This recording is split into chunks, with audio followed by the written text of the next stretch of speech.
নমস্কাৰ বন্ধুসকল, এইটো হৈছে আমাৰ ছয়বাৰী চাহ বাগান আৰু ছয়বাৰী চাহ বাগানৰ আমাৰ পুখুৰী। ইয়াত ডাঙৰ ডাঙৰ মাছ আছে আৰু পিছফালে আমাৰ বাগান, চাহ বাগান। আৰু চাহ বাগানৰ মাজে মাজে আমি এনে ফুৰি আছোঁ।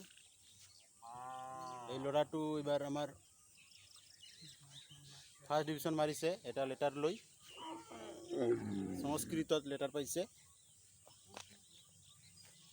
আৰু পিছফালে আছে হৃদয়জ্যোতি ৰায়।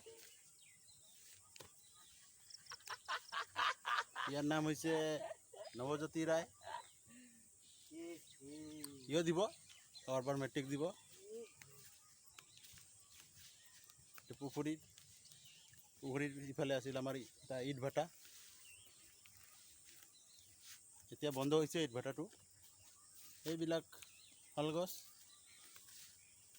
ইয়াত খেতি পথাৰ, খেতি কৰা নাই এতিয়াও,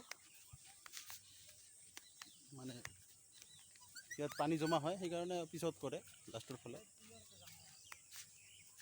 আৰু এইবিলাক বাগান। তো যদি চেনেলটো ভাল লাগে, ভিডিঅ'টো ভাল লাগিল, ছাবস্ক্ৰাইব কৰিব, কমেণ্ট কৰিব, লাইক কৰিব আৰু ঘণ্টাটো বজাই দিব।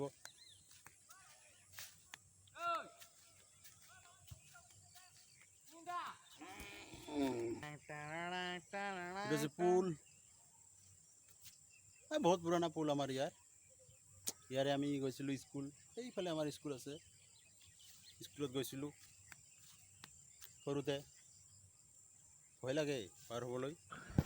এই ৰাস্তাৰে গৈছিলোঁ আমি স্কুল সৰুতে। ভয় লাগছিল। আমাৰ ইয়াৰ পৰা 2 কিলোমিটাৰমান হ'ব আৰু ভিতৰত যাব লাগে। M E school. স্কুলৰ পৰা আহি এই পুখুৰীতে আমি গা ধুইছিলোঁ, ভাল লাগিছিল। সৰু কথা মনত পৰিলে আজিও ভাল লাগে আৰু। এতিয়া বাগানৰ ভিতৰত নলা থাকে ডাঙৰ ডাঙৰ। নলাবিলাকত বৰষুণৰ দিনত বহুত পানী জমা হয়, তাৰে কিমান পানী আৰু আহে। এইটো হৈছে আমাৰ ৰাস্তা চিধা গ'লে ফেক্টৰীটো। আহক এবাৰ বাগানটো চাই যাওক আপোনালোক। যদি ভিডিঅ'টো ভাল লাগিল, লাইক কৰিব, কমেণ্ট কৰিব, শ্বেয়াৰ কৰিব আৰু ঘণ্টাটো বজাই দিব প্লিজ।